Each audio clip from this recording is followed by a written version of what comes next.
Testing techniques, non-destructive testing. This topic discussing on non-destructive testing.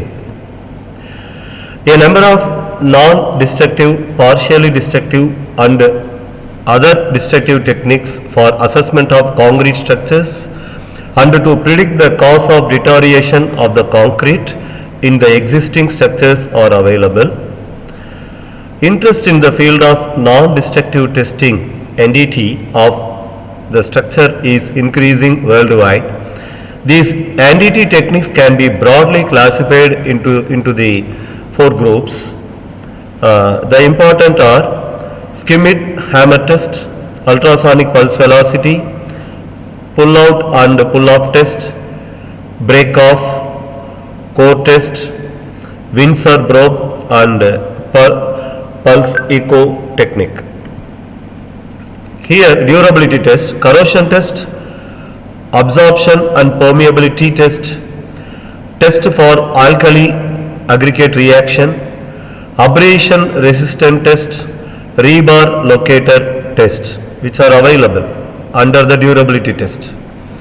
Next, performance and integrity test, which are infrared thermography test, radar test, radiography and radiometry test, acoustic emission, optic fiber test, impact echo test and loading test, dynamic response, X-ray diffraction.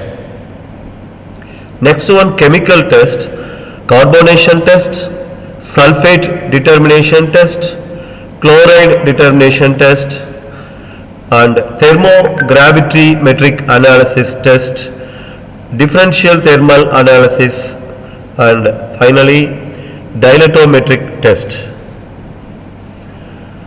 Here the Schmidt hammer test is the popular test, so which is the most used in the field. The principle of this test is that when the plunger rebound hammer is pressed against the surface of the concrete, the spring controlled mass rebounds and the extent of such rebound depends on the surface hardness of the concrete.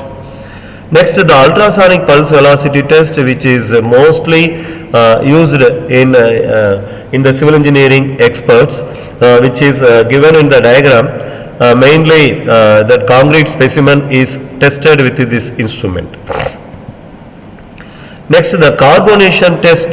Sometimes the concrete is alkaline in nature, so this type of carbonation of the concrete which is inducing the reaction of calcium hydroxide with the atmospheric CO2 and its conversion into CaCO3. The reaction lowers the pH value of the pore water about to 8.3.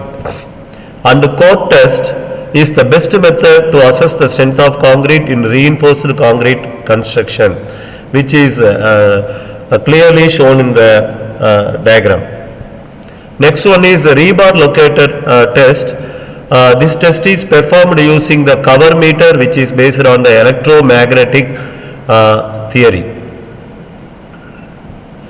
Next one is chloride determination test. Here small amount of chlorides will normally be present in the concrete, which is higher amount of chlorides may give the rise to the potential of corrosion risk. To measure the corrosion, so this type of chloride determination test is most used in the field. And the next one is thermogravimetric test and diametric test, which are also used whenever the weight loss about 500 degree C temperature. This type of test is used. And thermoluminescence test also, it is given here. It is also used in the fire affected samples.